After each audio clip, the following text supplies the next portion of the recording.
Hey, what up, everybody? Welcome to this week's episode of Straight Up Podcast. And today I have a guest, and y'all know me. I'm only bringing people on this podcast that I know are the real deal, that I know just keep it straight up. And this person, this legendary person, is the epitome of that. I got to meet her. We met through social media. We did a live together a few years ago, but I got to meet her in person just a few weeks ago, and I got to sit beside her. I got the honor and privilege to sit beside her at dinner. And I was like, man, she is the real deal. And she gave me so much knowledge and just how she just keeps it straight up. And she's a legendary author, best-selling author, The 5-Second Rule, now her new book, The High Five Habit, which is going to change your life. And she's so many other things, but I want to go ahead and bring her to the podcast because I don't want to take any time away from her. Mrs. Mel Robbins, what's up? Whoa, Trent. Oh my God. I'm so excited to see. I just wish that I were with you. I could Yeah. just squeeze you right through that screen. Man, that would be so great if we can do it. But hey, it's, 2021. This is how we have to do it. And listen, I want to jump right into this. And I want to ask Let's you a go. question Yeah. because I know you're so transparent and vulnerable.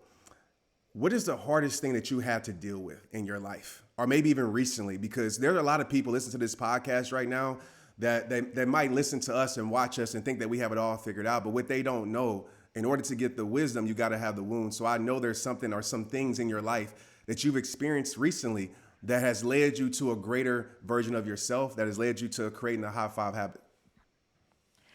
Wow. There's been a lot of things that have been really hard.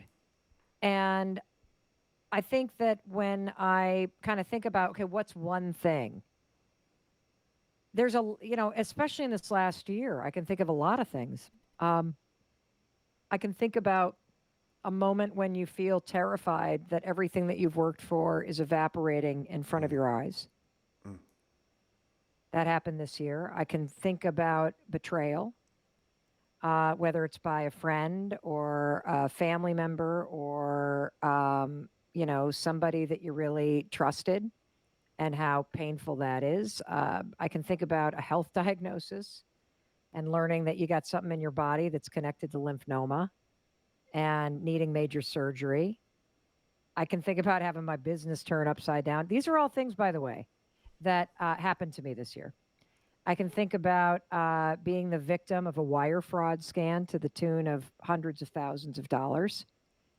Um, but I'll tell you the hardest thing. And the hardest thing is realizing just how long I've hated myself. mm. That I have seen a person reflected back to me in the mirror, despite my success, despite all the things that I've done, despite the fact that I've tried to be a good person. I think the hardest thing is the realization of just for how long, Trent, I have been my own worst enemy. I have beaten myself up. I have seen somebody that I only see what's wrong with me or the faults or the things that I don't like. And the realization that I have done that for so long to myself, I think is the most kind of painful thing that I've gone through. Like the sadness that I feel knowing that despite how busy I've been and how productive I've been and how much I've built in my life, that I did it in spite of this just relentless beatdown in my mind.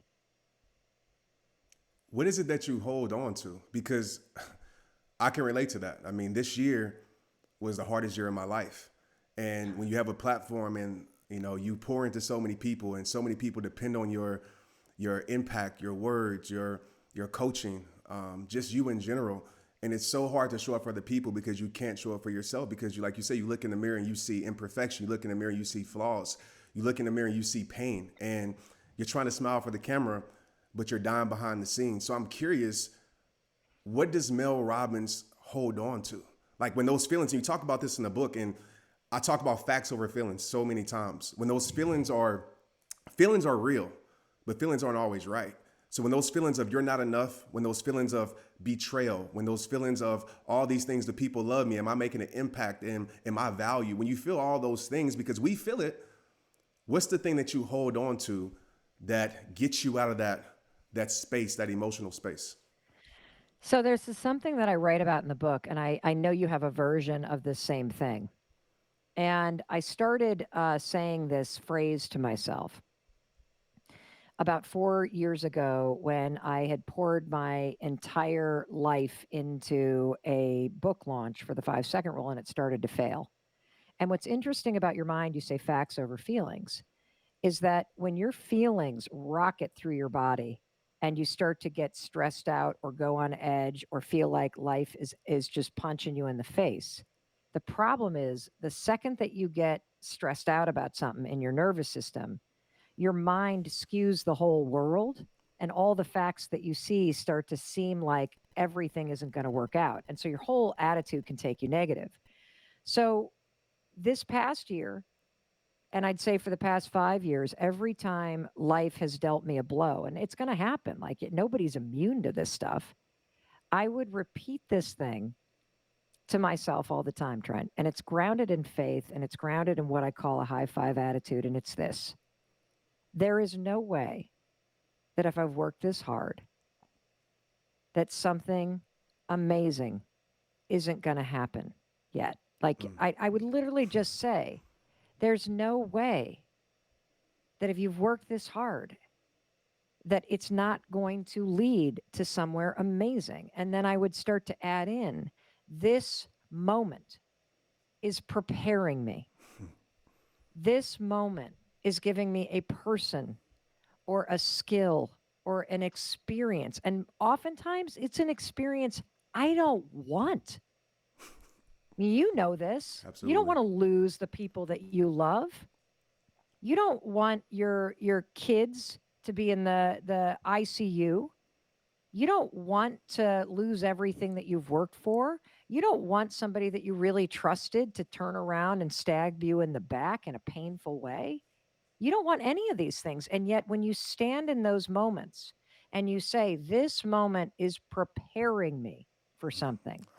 See, I never liked that phrase, life is happening for me, because in those moments where it blows, I don't want to, I can't even receive that it's happening for me. Mm. But if I flip it into it's preparing me for something, and I say it's given me a skill, it's given me an experience, it's given me wisdom, it's given me a person, it's given me something I'm going to need for something amazing that hasn't happened yet.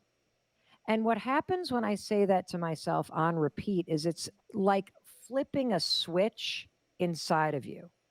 And what happens is the horrible thing you're dealing with does not disappear. Like it will not change the fact that you've lost somebody that you loved, or that you're going through this horrendous thing in your business, or that you have this health scare. It doesn't change that. It changes something inside of you.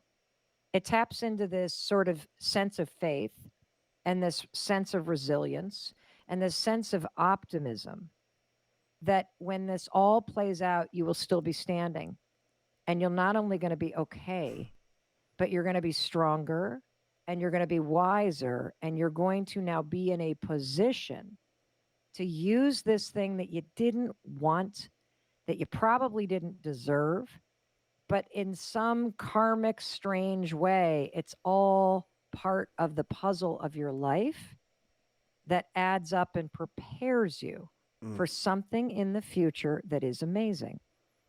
Oh my gosh. There's people listening to this right now that it's not just speaking into their heart, it's speaking into my heart, because there's times in your journey where you're going through a situation. And I just talked about this last night on my live mail. I told people, a lot of our prayers are for certain positions in our life. A lot of our prayers are for healing. A lot of our prayers for growth. A lot of our prayers are for change.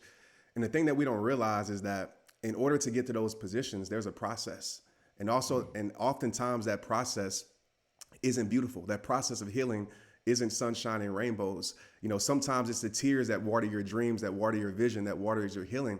And so by you saying that, I mean, it's beautiful, because there's people in this world that thinks that everything is supposed to be easy. Everything is supposed to be, oh, if I'm going through this, then, you can't have the wisdom without the wounds. You wouldn't be Mel Robbins writing 2 legendary books, speaking on stages across the world, if you didn't have your wounds, but you turn those wounds into wisdom. I want to transition for a moment right now, because There's something Sure. that I read in your book, and I believe it was your daughter or your son with the blue hair. It was My son. your son, blue Yep. hair. And I've done this with my kids. And it's kind of, we want to protect them. We want to shield them from, the opinions. We want to shield them from the world, the hurt, the criticisms. And just talk about that moment for yourself, because I believe, and I'm big on self-worth, and I believe one of the key elements, and it's, oh man, it's so perfect in your books. I was like clapping, saying amen, is the magic word acceptance. Like when you really look in the Yeah. mirror and you accept yourself. So tell us about that situation. Yeah, you got it. And, at the end of the day, that's what everything that I'm talking about these days is about. It's the ability to look at yourself in the mirror. And regardless of where you are, regardless of the body you have, regardless of the number that's on the scale or the number in the bank account or whatever it is that you're trying to measure on the outside, you have the ability to be able to teach yourself how to see the human being in the mirror and accept them exactly as they are and exactly as they're not. And so the story, which is not a highlight parenting moment, it's, one of We these all have moments them. that yeah, oh yeah, we do. Um, our son is a huge fan of the video gamer Ninja. And when he was in the seventh grade, he dyed his hair blue. Just the tips of it. It looked super cool. And it became this thing where we would go to the hair salon, we'd bleach it, we'd then dye the tips. It's like a whole thing. And it was really like part of who he was. And then all of a sudden, he was going to change schools. And he had had a really rough road at school. He had been in the public school for a while. And then we found out he had dyslexia. So then he had gone to this school that does nothing but help kids with dyslexia. And he had been there for 3 years. And then that school was ending. And so he was going to go back into now a real small private school that could also help him with dyslexia and kind of the learning style stuff that he has. And I started to realize, Trent, as it was getting near to school starting, I was getting nervous about him walking into that school and being the kid with blue hair. Mm, Now, I loved his hair, right. but I was worried that the other kids would pick on him. And given that he had had such a hard time, I wanted to give him the best kind of chance to kind of do okay in school with kids socially. And so I literally started saying to the kid, Oakley, you think you want to cut your hair before school? He's like, nah. And then the next day, hey, Oak, have you ever thought about maybe like cutting those blue tips out of your head? Nah, nope, I like it a lot. It's pretty cool. I'm like, you sure? Like, do you think, like, what do you think? What are you going to say if the other, and then I started to coach him. What would you say if the other kids say something? And he's like, why would I care? Like, he literally accepted himself. Mm. So then, as we got closer and closer, his older sisters started to pile on. Oak, it's not like you're a star lacrosse player. I mean, you're really going to roll into this new school with the green hair or the blue hair and you're going to be the gamer? Like, that's what you're going to, like, and so all of it, by the way, was completely driven by a fear that he would get picked on. And he finally caved and came to me one day and said, we can go get my hair cut. We, not I want to, but we can go get my hair cut. And upon reflecting on it, I've come to realize that this is a simple example of how we all learn the habit of rejecting ourselves. Mm. Because what I was basically communicating to my son is, I will like you if you conform to the version of you that I want. And I was also communicating to him that you can't handle it if somebody doesn't accept who you are for who you are. So you better cut those blue tips off so that other people will accept you. And I think it's a simple example because your whole life, like you're not born rejecting yourself. You're born loving yourself. You're born looking at a mirror and smiling and kissing it and 1,000%. waving and twirling. Yeah, right? It's life. It's life that turns your brain into that sorting hat from Harry Potter. where you literally walk through your life and you scan everybody around you. I think it starts probably around second or third grade when you are walking into that cafeteria and looking around and going, okay, can't sit with those kids because they're the sports kids. Can't sit with those kids because they don't wear those kind of clothes. You start to see the world in places that you belong and places that you don't. And then you make a major mistake. We all do it. It's just a need for survival. You just want to fit in. And so you start to reject parts of yourself in order to make your mom happy, or in order to get your sisters off your back, or in order to make sure that the new kids at your new school actually are kind to you. And the fact is that we do it over and over and over and over and over in so many ways, Trent, that as an adult, you now stand in front of the mirror, and this statistic is mind-blowing. 50% of people cannot look themselves in the mirror because they Wow. do not like the body or the face or the person that they see. That's men and women. Now, we know 91% of women don't like how they look, but the self loathing and the self rejection and the self criticism runs so deep for most of us because we have been doing it for so long, we don't even realize the extent to which we can't even be with who we are and where we are right now. Oh my gosh. Like It's so sad. I gotta just let that breathe for a moment because there's so many people that I know listen to this in this moment that have disqualified themselves, that have discredited themselves based upon how they look. Maybe they don't fit in. I mean, even for yourself, I'm sure, you know, you being a minority in the as a woman in the personal development space. I mean, I can say stories of myself being who I am in the personal development space and not Mm-hmm. dressing a certain type of way, not looking a certain type of way. And for so long, people were telling me to change, change, change. And there was a brief moment where I did a little bit, but I was disconnected from my power because I believe your power is when you fully accept yourself. And there's a quote in your book. I believe I forgot her name, but she shared it with you about the high five habit, which we're about to talk about in a second. But it said, and I'm paraphrasing, that self love is often taught in this world about fixing yourself, right? So many people look on social media. We live in a perfection world, right? Everything is perfect, picture perfect, and it's about fixing yourself. It's about comparison. But that's not what self love is really about. Self love is really about what you just talked about, fully accepting yourself and owning everything in it. And it doesn't mean that, you know, you can't change who you are for the better. But if we don't fully accept where we're at, there's no way we can go on an authentic journey of change and growth in our life. And so I want to talk about that one habit that can change the person's It's life incredible, dude. that's It's listening to this incredible. right now, that might be dealing with self doubt, self sabotage, low self esteem, that can't look in the mirror, right? That's part of that 50% or 91% that can't look in the mirror because all they see is pain, hurt, all they see is not good enough, which I want to talk about that too. What is this habit and how can this habit change the person's life that's listening to this right now? Yeah, this is the most profound thing I've ever discovered. Straight up. Like this is going to change the lives of millions of people. And it's going to sound really stupid when I first tell you about it. And the majority of you are going to kind of roll your eyes, even though you listen to Trent, and even though you're like dying to change your life. You're going to literally say to yourself, come on, Mel Robbins. My problems are so big. This is not going to work. And I'm here to tell you it's simple. And what's really profound about it is all of the programming and science is already in your mind, body, and spirit. And that's why this high five habit works. And so the high five habit is really dead simple.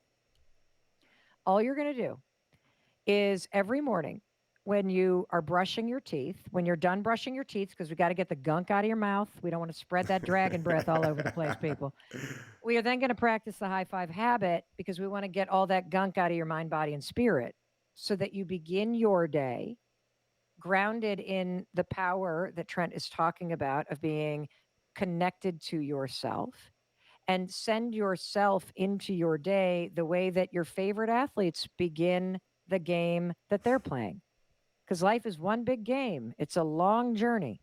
And you don't ever see your favorite team stand in a huddle and go, hey, Trent, you suck. And I'm really disappointed in you. And I think today's going to really blow. And there's no way we're going to, like, that's not how you start a game. You literally stand together and you set an intention to show up for each other and to be your best and and to actually get out there and go for it. And no matter how challenging or whether you're the underdog or what your record looks like, in that moment, we set an intention to be present and to go out there and to show up for ourselves and each other. And then we seal it with a high five. That is what we are doing. And we're going to do this for you. What you literally, like, I know when you're like, oh my gosh. So what just came up for you with that?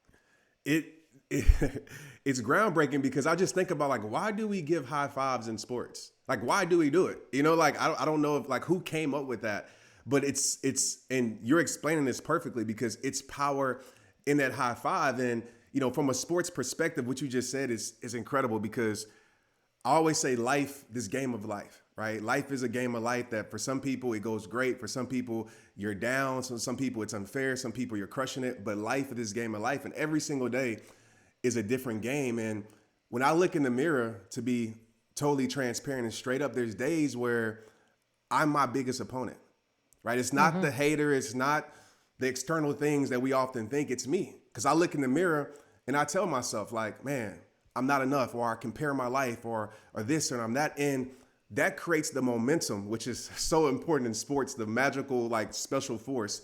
That creates the negative momentum throughout my day. But when I start my day off looking in the mirror, being my greatest teammate, and I say, you know what? You are enough. You know what? Make the world respect your greatness today. I operate like that. And so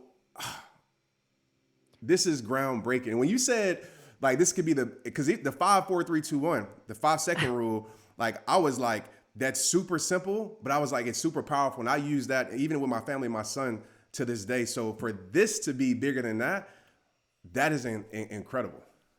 Well, I think it's way bigger because it strikes down to the core of what's actually not working. And you said, make the world, what did you say about make the world respect? Say that Yeah. again. So I always say, make the world, I look in the mirror, make the world respect your greatness. Yeah. And here's the thing I want everybody to understand Trent respects his own greatness. When you raise your hand and you high five your reflection in the mirror, it is a demonstration that you respect yourself. Mm.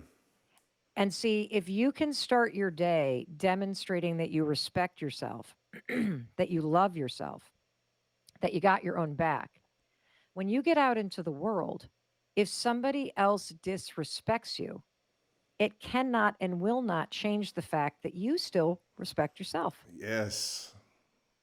If somebody else treats you like you're not worthy, it does not change the fact that you still believe you are worthy because you demonstrated it this morning in the mirror with yourself.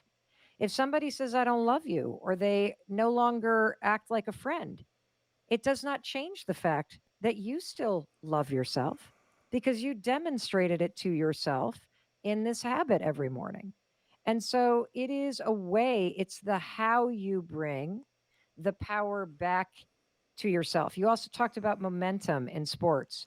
If you have a teammate whose attitude goes down, let's say that they, miss the field goal, they miss the shot, they blow the play. If their attitude tanks, there's something called emotional contagion. When somebody's mindset goes either super positive or super negative, they infect everybody. And so what do? You tend to pull them back into a huddle, a moment of intention, and you seal that intention to shake it off. I still believe in you. We're still going forward. And so, here's how the high five habit's going to work. After you brush your teeth, because I want to stack it with the habit of brushing your teeth to make this part of your practice every day, we are going to practice the high five habit every morning. And what you're going to do is you're going to stand there. And this is the really trippy part of the whole thing. I never realized until I started doing this, Trent, that there's always two human beings in the bathroom Mm. every morning.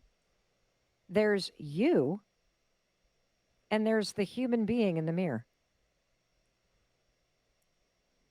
And that human being is trying so hard, and they are so beaten down, and they need you to wake up and see that they need your support and they need your encouragement, and they need you to stop picking them apart, and they need you to stop focusing on the negative. And I believe that when you practice this just for literally 5 days, you stop seeing the face and the body, and you actually see your spirit and your soul. And when you go to raise your hand to your own reflection, there's a couple things that are going to happen, and this has now been documented because we've now got hundreds of thousands of people who have tried this. You either have a super positive or a very negative reaction to doing this. Okay. And I want you to know that it's going to feel weird. And the reason why it's going to feel weird when you go to do it is because you have a habit right now that's really ugly that you don't realize that you have.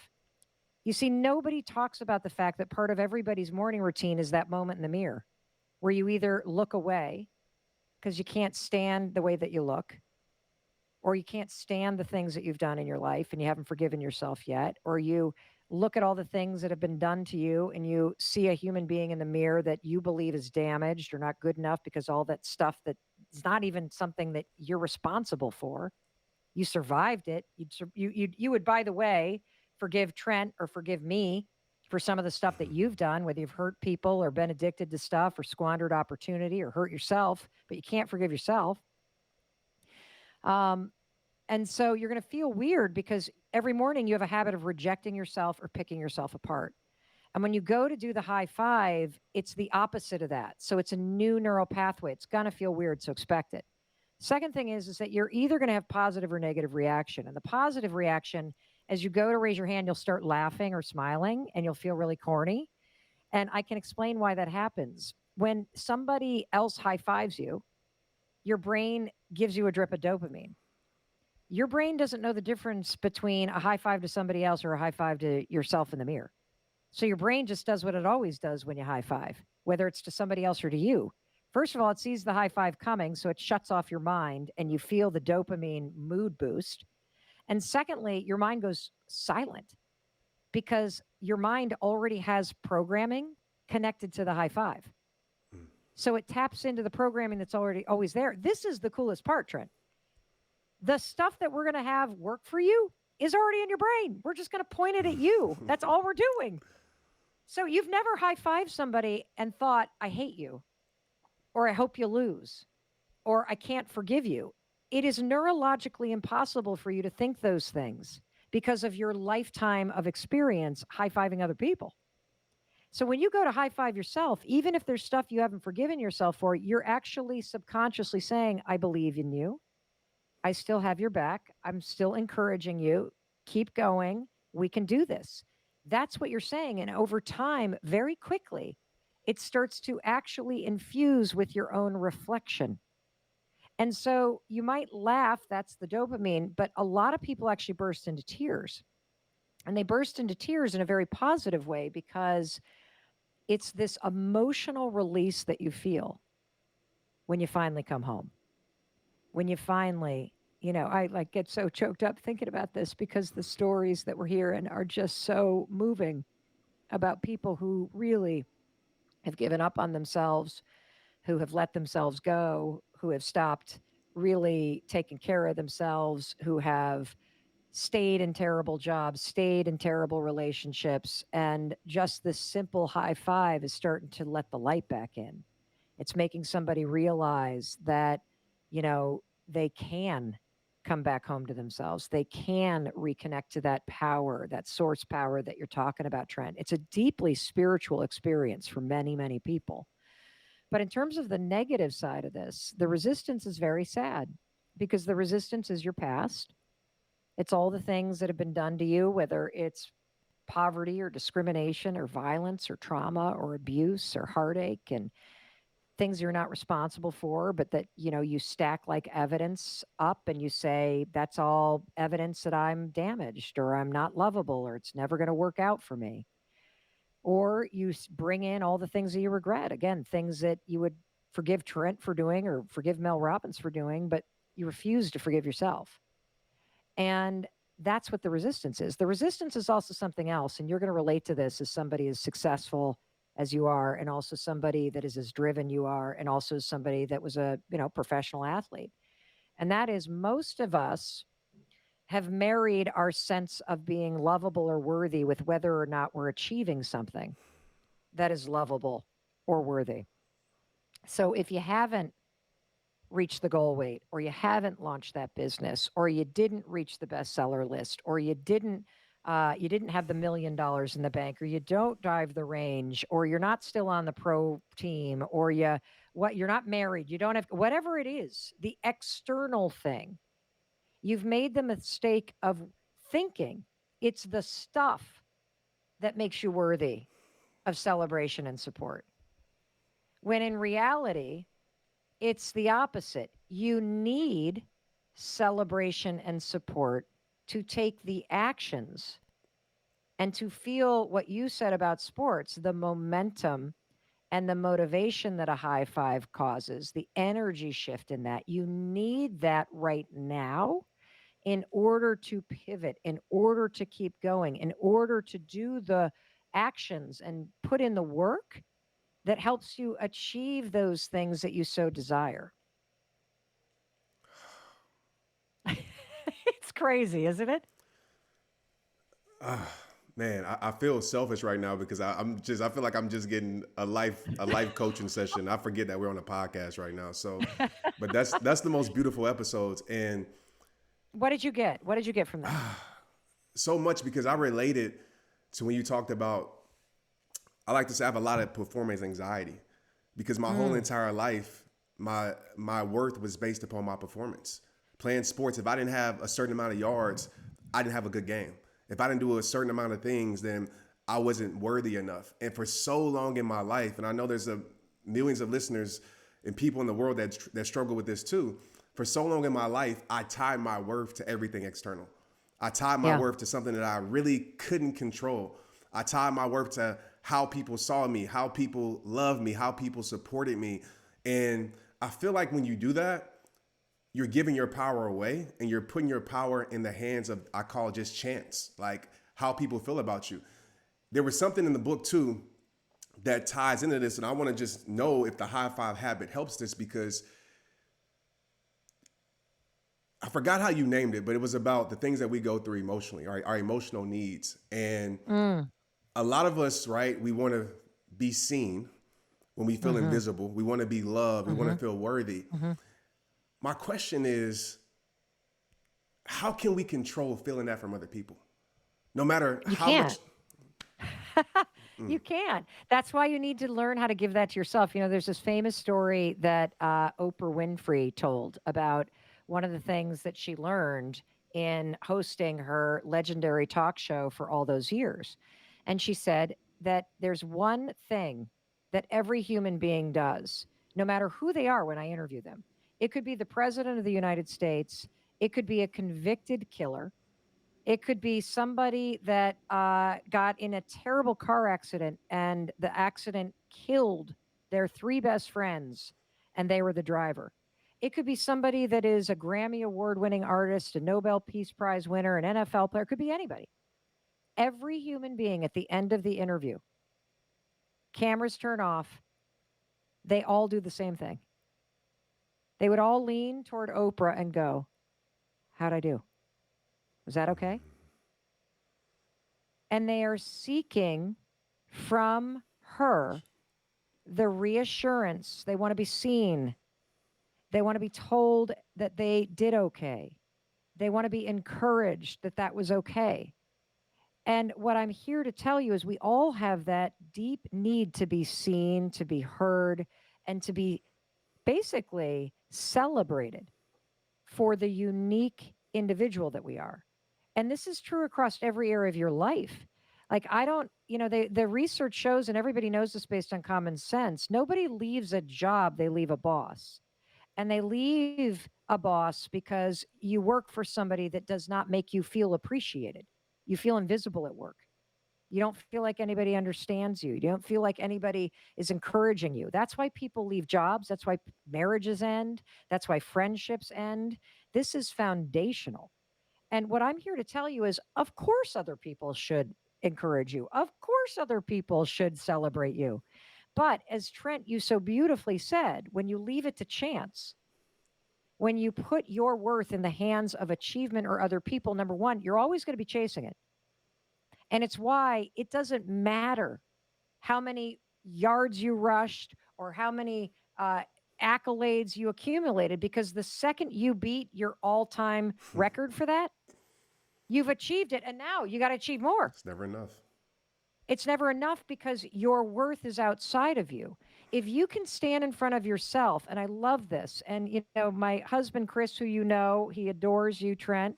He has no problem with me telling the story because it's in service of people. He's been struggling profoundly with depression, and what's interesting is when I first started doing this high five habit in April of 2020, as my whole life was turning upside down like everybody else's was during the pandemic, and my business was going through a massive shakeup. And then it was like boom, boom, boom, one thing after another. Kids having anxiety. Dad has a terrible test result. I got to have surgery. How am I going to make payroll? But boom, boom, boom. I remember Chris saying to me, I was like, you should really try this. And he looks at me, he's like, this is the stupidest thing I've ever heard, Mel. And I said to him, do you know why it's stupid? I said, you think it's stupid because you don't think you deserve a high five.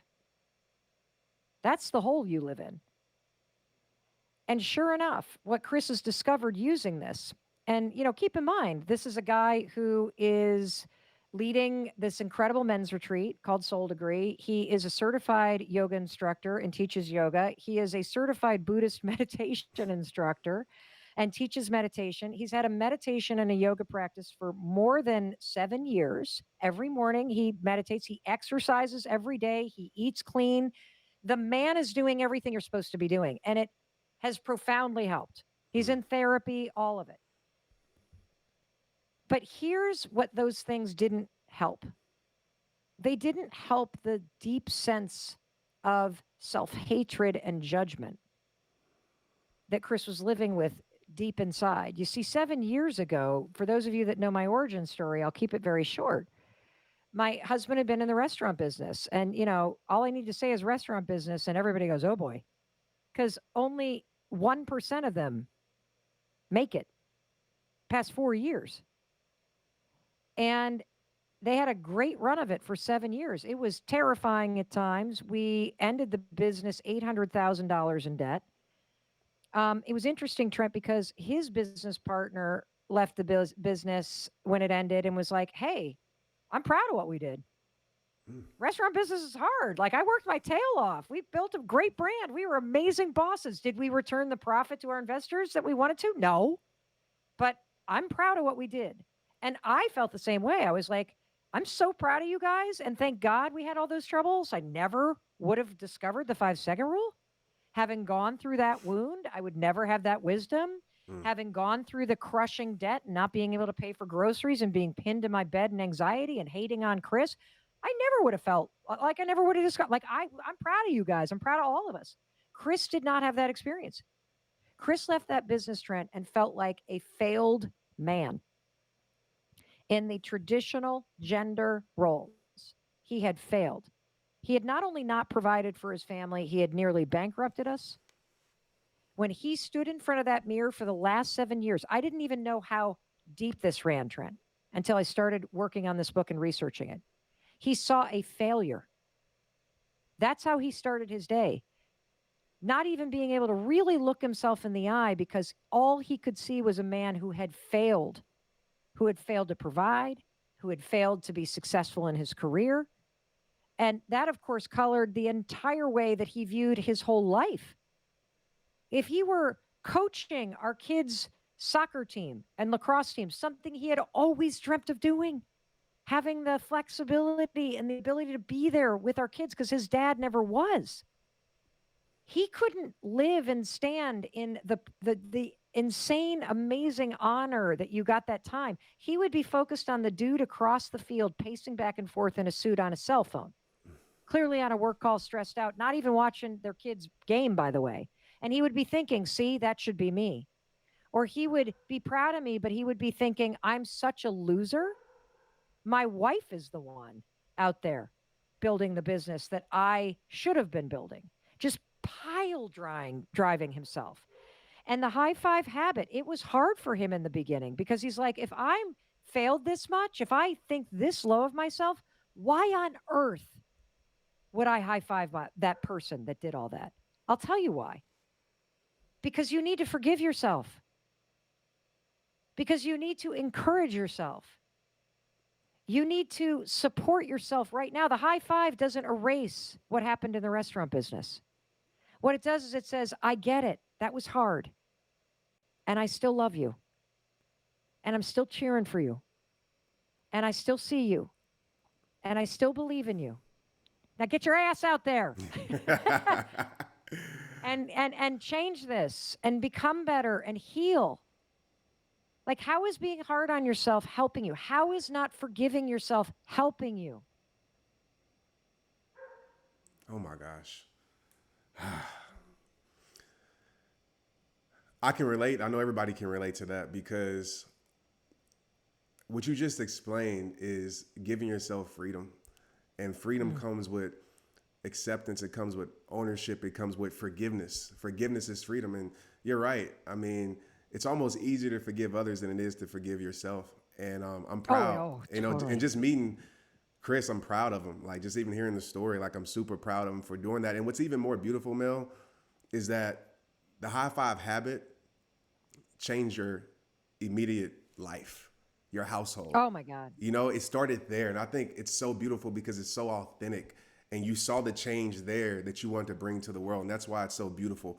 And I know you have tons of interviews today and things to do. And we got to wrap it up. But I want to ask you, before we Yeah. introduce what you have going on that's so powerful for people, I want to ask you two quick questions. The first Yeah. question is, how does Mel Robbins measure her life? And what I mean by that is that, you know, as we talked about, there's so much performance that can determine our worth. How do you disconnect from all of these things externally and connect with yourself internally? So like, do you have a measuring stick to Mm, say, man, if I'm as long as I'm doing this and this and this, I'm good. Like, what's that for you? I'm just curious. that's a beautiful question. Well, I'll tell you what it used to be. It used to be all that crap outside of me. Mm, Um, and that's why I was running around like a lunatic and addicted to being busy because I equated being busy with being successful. And I equated being successful with being lovable. mm, And so, a lot of my success was driven by this deep desire to need to feel loved. I was trying to prove to myself that I was worthy of it because I had felt for so long that I wasn't. And how I measure it now is two ways. When I look at the human being in the mirror every single morning, do I see somebody that I love? It's that simple. And it's not like arrogance and it's not conceited. It's really more kind of grounded in compassion. And what's so fascinating about doing the high five habit, because again, all the programming is in your mind, is I've been practicing it now for more than a year. I actually don't even have to high five myself. I still do, but it has fundamentally rebooted my entire brain. I don't even see a body or a face, Trent.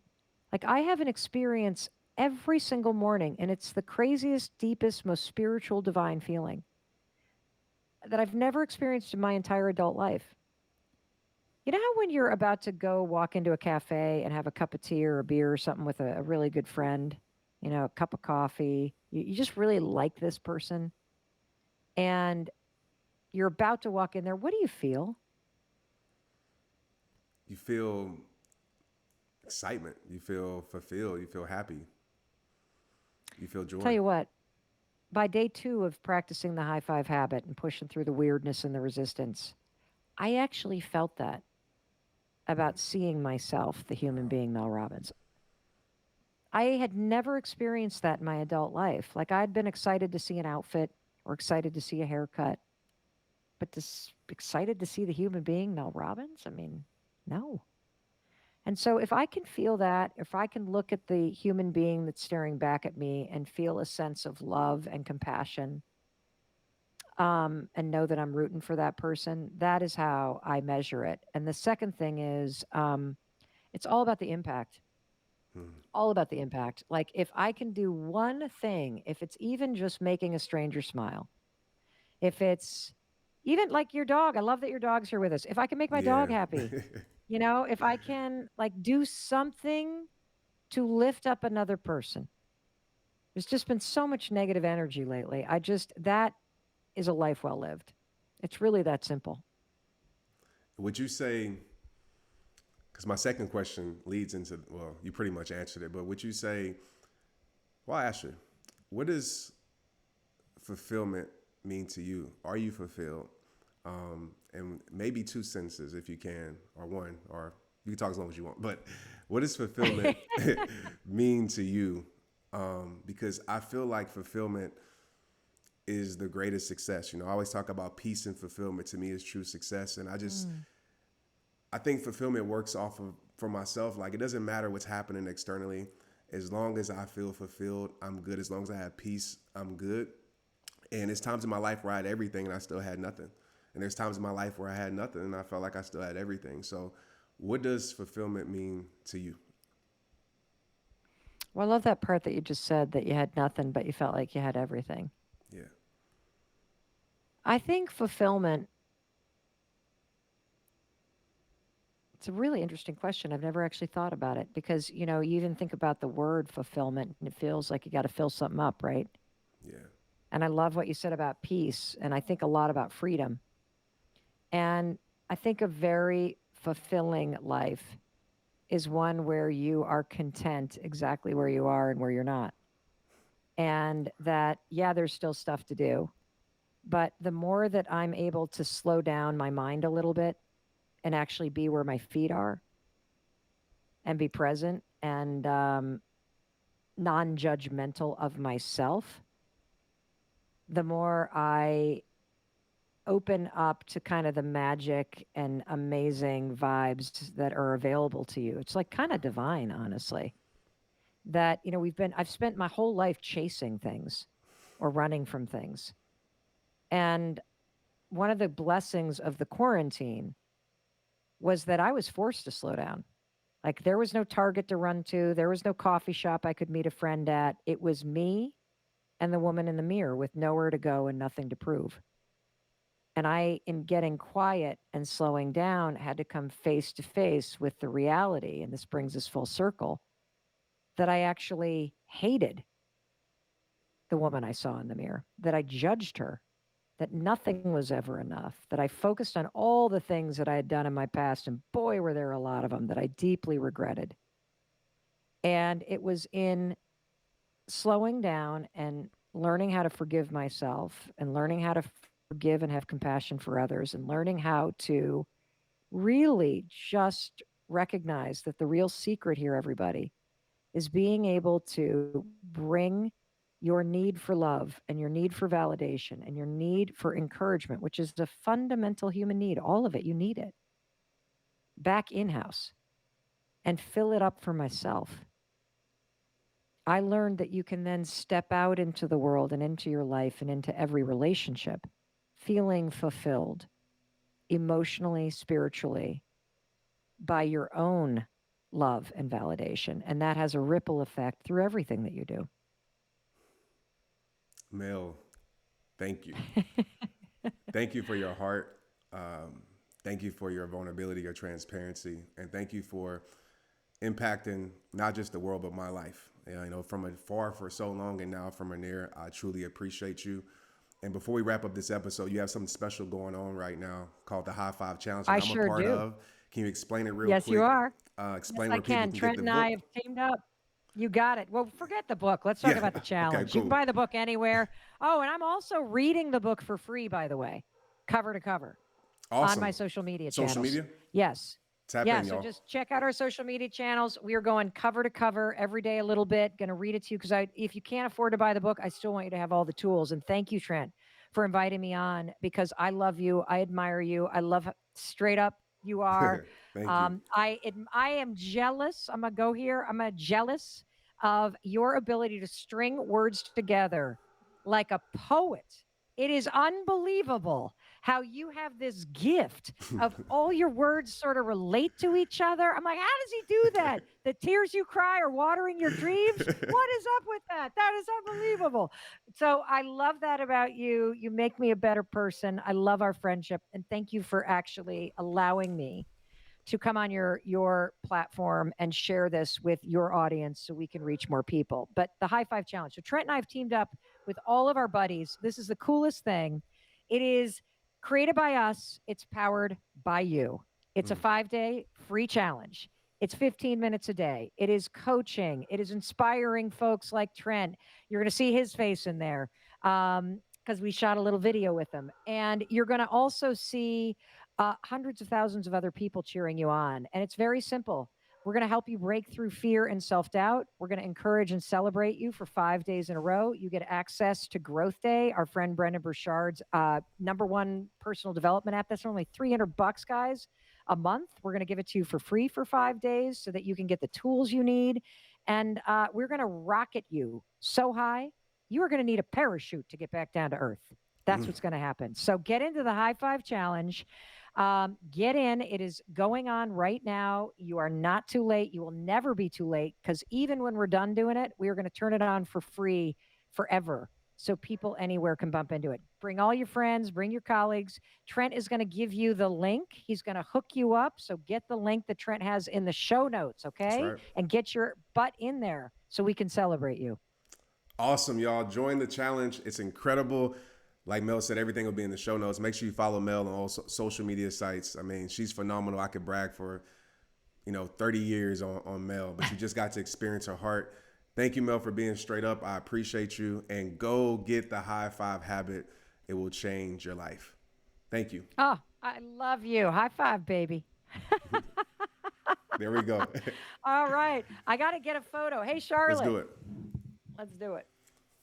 Sorry about Titan in the background. He's outside and he's still like barking. I was like, I gosh, Titan. apologize. Yeah. I don't care. Yeah. I think it's awesome. I don't care. You do I'm not like, need to apologize for that. yeah. All right. I'm going to look here and just smile at us. Put his hand up. Oh, put your hand up like you're going to high five me, but don't block your face. Right? I'll see. Is this good? All right, right here. Great. Wait, hand a little to the side. A little Right to the side. There you go. Okay. No, over the other side. We want to see your beautiful face. Oh, okay. No, So no, no. how about There you my go. back up? Perfect. Right Oh, here? yeah, Okay. that's You're perfect. great. There he is. Perfect. Thank you so Trent, much. you have the best damn smile of anybody I know. Do I? Thank you. I appreciate it. Yes, you do. It is like a light beam into the world. Wow. Thank you. I got to thank my mom. She made me get braces and everything. So I didn't want to do it. So, yeah. I love that. Well, I love you and know that I am in for absolutely anything you're ever doing. Count Awesome. me on your team forever. Okay. For sure. And if you ever want to talk deeper about audiobooks or any of that stuff, I you do. give me a call. And if I can ever help you in any way, you just text me and we'll set up time. Okay, so you had your dog. My dog yeah. is with Chris. And so now we have the cat making an appearance. Yes. Okay. Here we go. All righty, my dear. All right. Thank you. I appreciate you. Bye, darling. I love you. Take care.